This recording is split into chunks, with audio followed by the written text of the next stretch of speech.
यह है Sanchi railway station और विदिशा की तरफ जाने वाली यह रेलखंड रेलवे का फाटक ये, जिसे क्रॉस करने के बाद ये रास्ता सीधे उदयगिरी को जाता है। रेलवे फाटक को पार करने के बाद दाईं तरफ का रास्ता सीधे उदयगिरी जाता है। बीच में दाईं तरफ के लिए एक मोड़ आता है। आप आगे बढ़ते जाएं। सांची से हम लोग एक अन्य महत्वपूर्ण स्थल उदयगिरी के लिए निकल पड़े। उदयगिरी सांची से 8 किलोमीटर है और विदिशा से उदयगिरी 9 किलोमीटर है। कुछ दूर चलने के बाद में ही हमारे सामने पहाड़ी दिख रही थी। वहीं से पहाड़ पर तराश कर बनाए गए निर्माण भी दिख रहे थे। यहाँ पहुँचने पर एक बार फिर दाईं ओर मुड़ना पड़ता है। पहाड़ की तरफ से सड़क जाती है, एक सीमेंटेड गांव का रास्ता, परंतु अच्छी सड़क उदयगिरी को जाती है, क्योंकि उदयगिरी एक गांव है और इस ऊबड़ खाबड़ रास्ते को बाइक से तय करना है। सितंबर के महीने में सूरज ढलने को है। 5 बज गए हैं। शाम ढलने से पहले हमें वहां से लौटना भी है। पहाड़ के सामने पहुंचकर हमने गाड़ी रोक दी।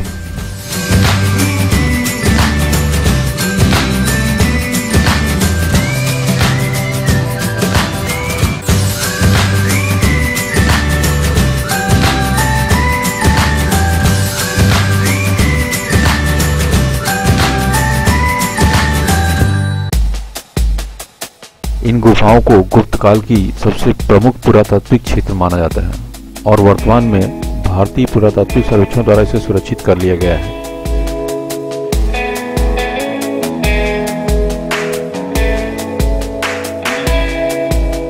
प्राचीन समय में उदयगिरी विदिशा नगरी का ही एक उपनगर था। यहाँ के सभी तथाकथित गुफाओं में पहाड़ को तराश कर ही मूर्तियां बनाई गई हैं। सामने ही दाहिनी तरफ पहाड़ को तराश कर बनाए गए 3 अलंकार विहीन आले या जिसे कक्ष कह लें, परंतु देखने में ज्यादा गहरे नहीं दिखते हैं, इसे गुफा क्रमांक 1 दर्शाया गया है। इस गुफा में पाई जाने वाली अधिकांश मूर्तियां भगवान शिव व उनके अवतार को समर्पित हैं। एक अन्य गुफा में गुप्त वंश 425 से 426 ईस्वी में उत्कीर्ण कुमार गुप्त प्रथम के शासनकाल का एक अभिलेख है।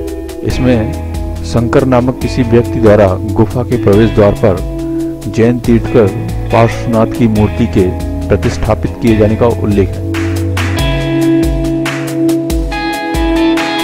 उदयगिरी में कुल 20 गुफाएं हैं। इनमें से कुछ गुफाएं 4वीं व 5वीं सदी से संबंधित है। गुफा संख्या 1 तथा गुफा संख्या 20 को जैन गुफा माना जाता है।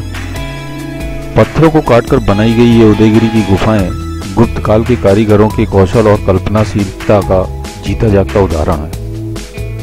इन गुफाओं में बेहद जटिल नक्काशी की गई है और 5वीं शताब्दी में गुप्त साम्राज्य के दौरान चंद्रगुप्त द्वितीय के शासनकाल में इन गुफाओं पर फिर से काम किया गया। गुफा 6 से प्राप्त लेख से यह ज्ञात होता है कि उस क्षेत्र पर सनकानियों का अधिकार था।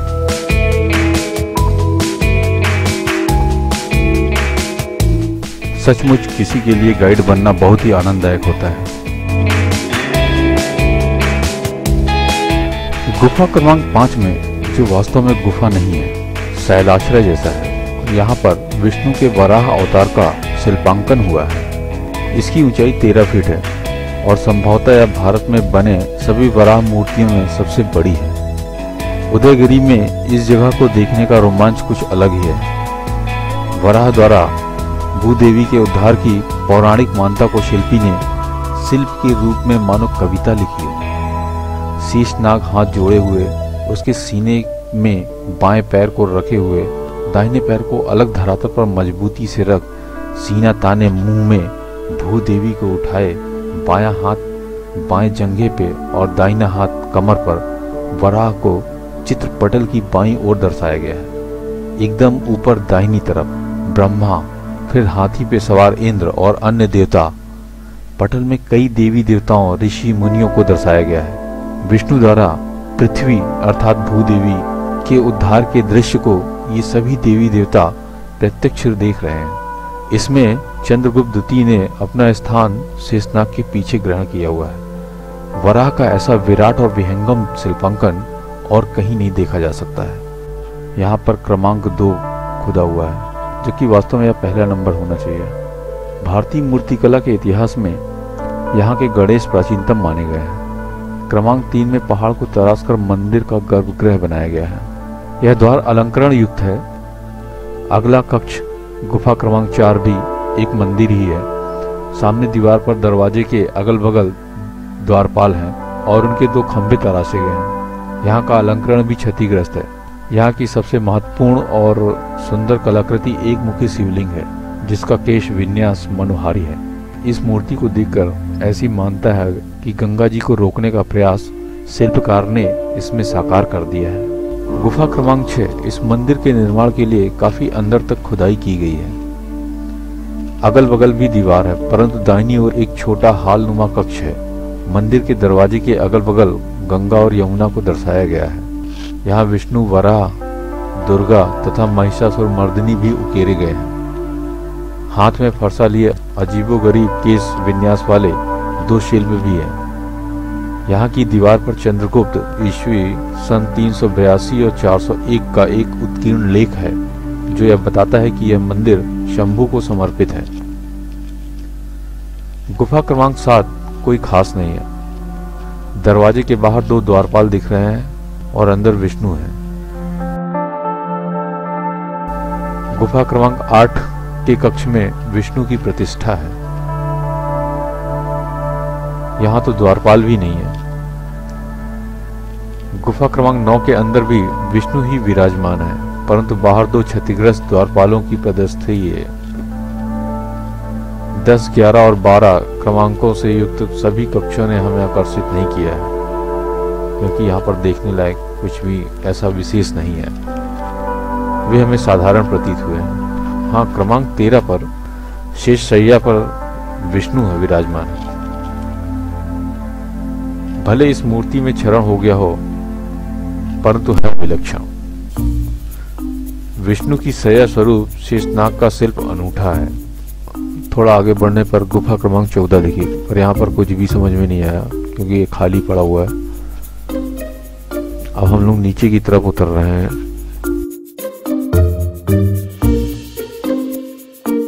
उदयगिरी के द्वितीय गुफा लेख में चंद्रगुप्त के सचिव पाटिल पुत्र निवासी वीरसेन उर्फ शाह द्वारा शिव मंदिर के रूप में गुफा निर्माण कराने का उल्लेख है। वह वहां चंद्रगुप्त के साथ किसी अभियान में आया हुआ था।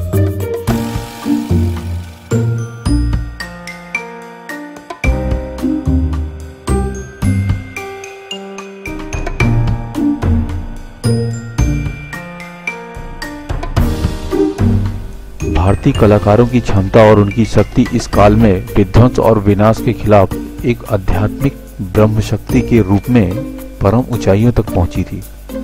ये गुफाएं अत्यंत महत्वपूर्ण दस्तावेज हैं, क्योंकि वे भारत में हिंदू कला के प्रारंभिक स्वरूप की परिचायक हैं और यह दिखाती है कि 5वीं शताब्दी के प्रारंभ में ही हिंदू मूर्ति शिल्पकला स्थापित हो चुकी थी।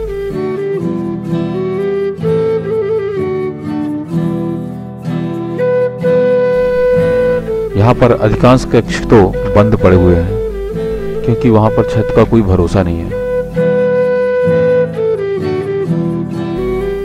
चंद्रगुप्त द्वितीय के उदयगिरी गुहा लेख में इस सुप्रसिद्ध पहाड़ी का वर्णन है। यहाँ पर कुल जिन 20 गुफाओं का वर्णन किया गया है, उनमें हिंदू और जैन धर्म की मूर्तिकारी के लिए प्रसिद्ध है। ये मूर्तियां विभिन्न पौराणिक कथाओं से संबंधित हैं और अधिकांशतः गुप्तकालीन है।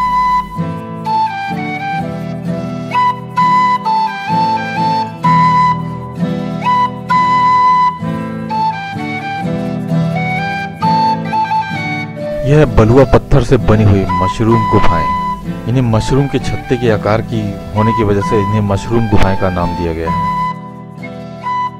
अब हम आगे बढ़ रहे हैं गुफा क्रमांक 19 की तरफ, जो एक शिव मंदिर है।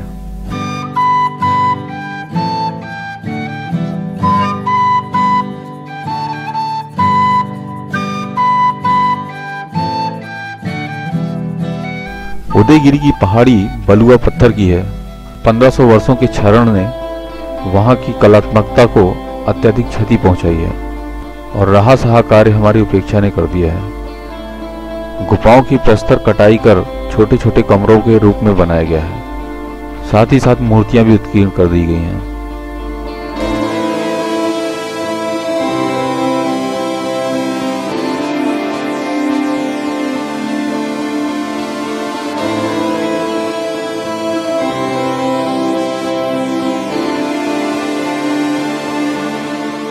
मंदिर के द्वार के अगल बगल गंगा यमुना के अतिरिक्त छोटी छोटी कई मूर्तियां बनी हुई हैं। द्वार के ऊपर समुद्र मंथन दर्शित है, जो कभी बहुत जीवंत रहा होगा। अंदर कई शिवलिंग हैं।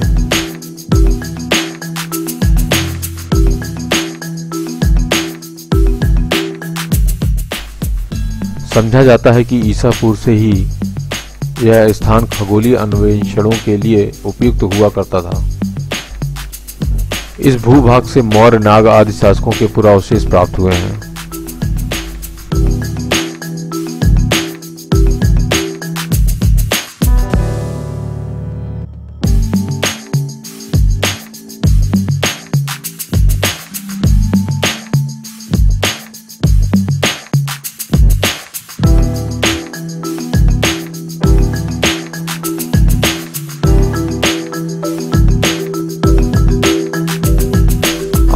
चलते हैं आगे ऊपर पहाड़ी की तरफ, जहां इन सीढ़ियों के द्वारा पहाड़ी के ऊपर समतल भूमि है, जहां एक छोटी सी बगिया बनाई गई है।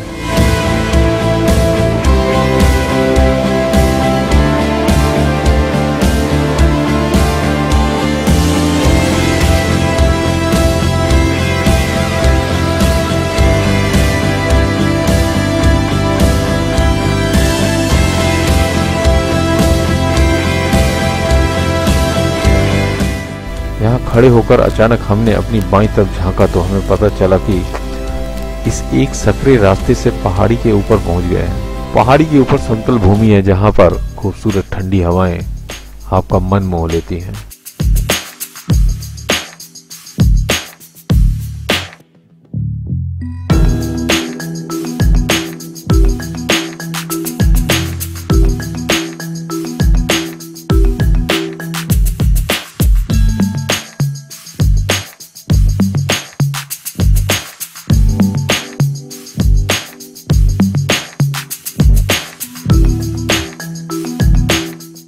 गुफा क्रमांक 20, जिसे एक सुरंग माना जाता है। इसके अंदर चमगादड़ों का ही बसेरा है। अति बदबूदार यह गुफा, इसे माना जाता है कि यह सुरंग सांची में निकलती है।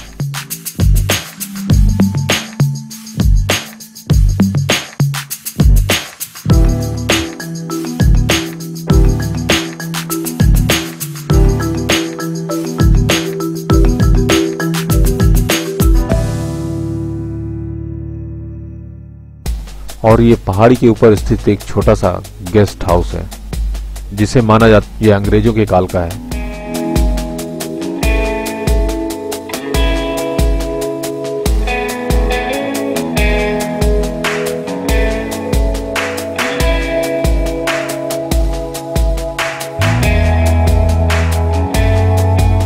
अब हम लोग यहाँ से वापस लौट चलते हैं, क्योंकि अब कुछ देखने के लायक अब यहाँ पर बचा नहीं।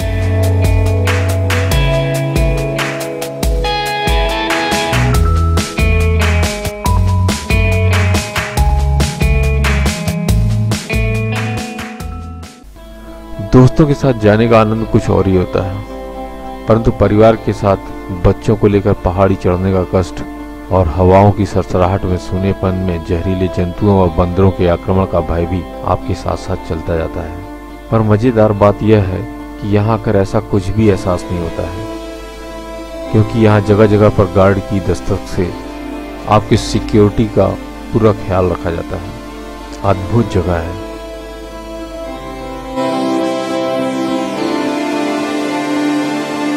आगे अन्य बची हुई गुफाओं को देखने की चाहत अब हमारे लोगों में थी नहीं।